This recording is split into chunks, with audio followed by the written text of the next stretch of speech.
रायजोनि गुबुन गुबुन जिल्लाफोराव मुलुगनां सानजों लोब्बा लाखिनानै मुलुगनां आबहावा सान फालिनाय बायदिनो 14 नं चिरां दुवार इउपिपिएल ब्लक कमिटिया बिफां फुलि गायनाय हाबाफारि लादों। चिरां जिल्ला थाइखाजरा दैमालु गोजौ फरायसालियाव 14 नं चिरां दुवार इउपिपिएल ब्लकनि बानजायनायाव मुलुगनां आबहावा सानाव दिनै बिफां गायनाय हाबाफारि लादों।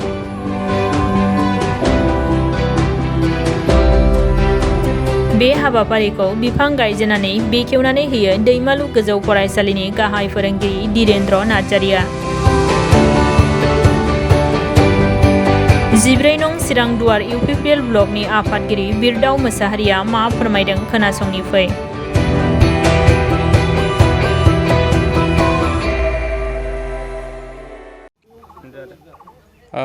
आङो खौरांगिरि नोंथांमोननिसिम आंनि फुंबिलिनि गोसो गोरबोनि गाहाम हामलायनाय आं नोंथांमोननो जासिबाय।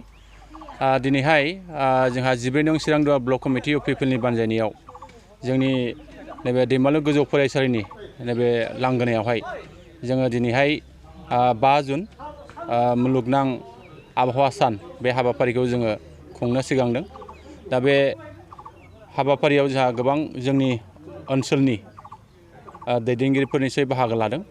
जोंनि साफ्रोमबो बाहाय नुजाफैनो हानाय जोंनि बे ओनसोलनि गुबुन गुबुन आफादाव थानाय दैदेनगिरिफ्रा निश्चय बाहाय नुजाफैनो हादों।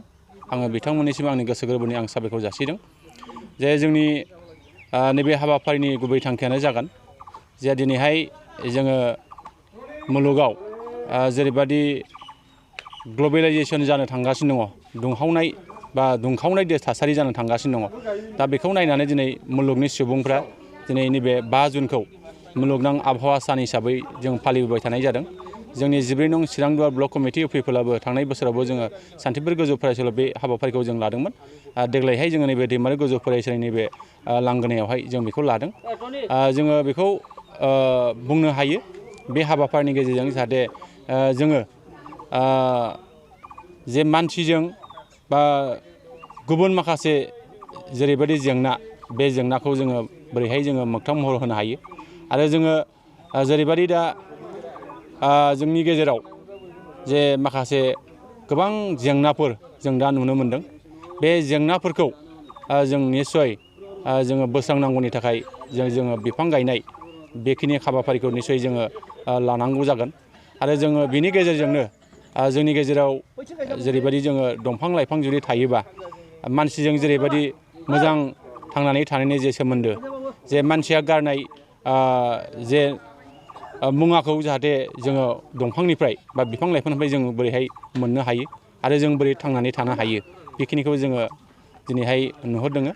आरो जोङो बिनि गेजेरजों दिनैहाय जोङो जोंनि गोदान जोलैफोरखौ जों खावलायगोन जाहाथे जोङो नैबे दानि जोबस्रांनो लानाय जे मिथिंगा, बेखौ जोङो निस्सय जोङो फोसाबफिननानै बा गायफामफिननानै जोंनि गेजेराव जोङो मोजां मोनसे थासारिखौ जों लाबोफिननो हानांगोन।